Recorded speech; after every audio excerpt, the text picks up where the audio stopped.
Today, we're diving deep into a makeup technique that has absolutely revolutionized the way we approach our faces.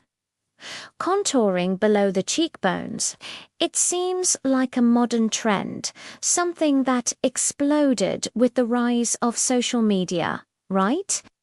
Well, you might be surprised to learn that the history of contouring is much richer and goes way, way back. It's not just a trend, it's an art form that has evolved over centuries to help makeup perfectly complement every unique face shape. Let's rewind the clock. Think old Hollywood, the golden age of cinema in the 1920s and 30s. Film was black and white, and without color, actresses relied on light and shadow to define their features on screen. Legendary movie stars like Marlene Dietrich were masters of this. They would use darker shades of powder strategically placed in the hollows of their cheeks to create the illusion of razor-sharp, sculpted cheekbones that the camera absolutely loved. This technique helped their faces appear more dimensional and expressive, preventing them from looking flat under the harsh studio lighting. It was their secret weapon for looking captivating on the big screen.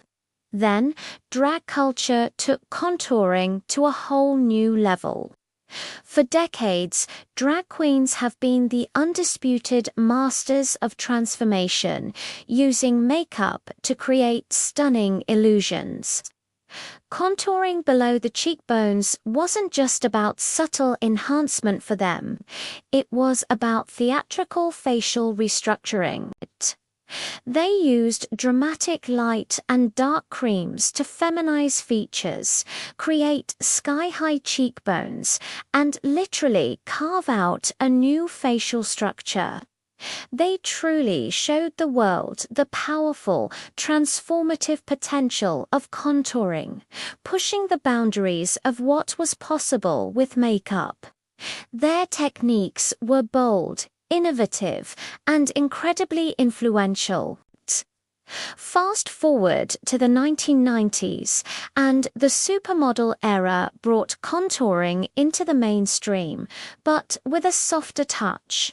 Think of the iconic sculpted looks of models from that time.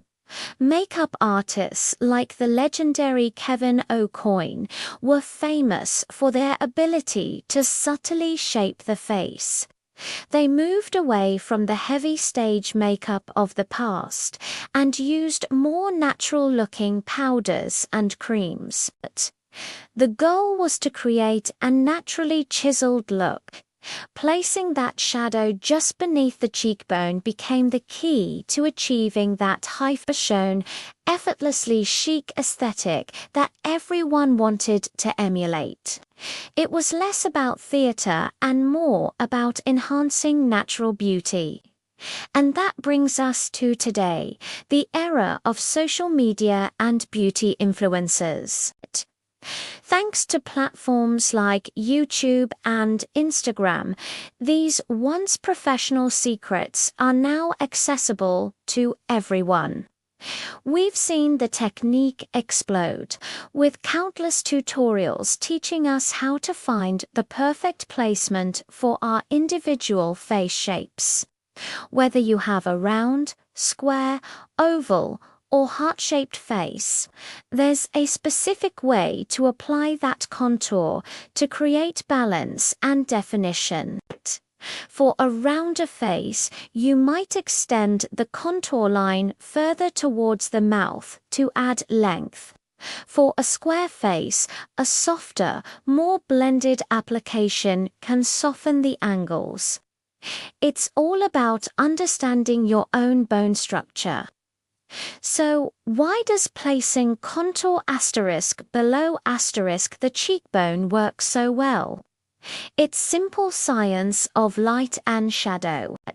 By placing a darker shade in the natural hollow beneath your cheekbone, you're creating a shadow.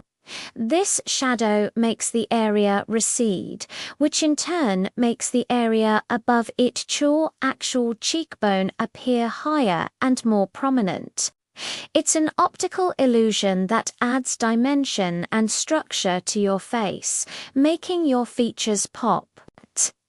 It's not about changing your face, but about enhancing the beautiful bone structure you already have. From the silver screen to your screen right now, contouring has proven it's more than a passing fad. It's a timeless technique for personal expression. Thank you so much for watching and taking this little trip through makeup history with me. I hope this inspires you to play around with your contour and find what works best for you. If you enjoyed this video, please give it a thumbs up and don't forget to subscribe to my channel so you don't miss out on more content. Let me know in the comments what your favorite contouring trick is. See you in the next one.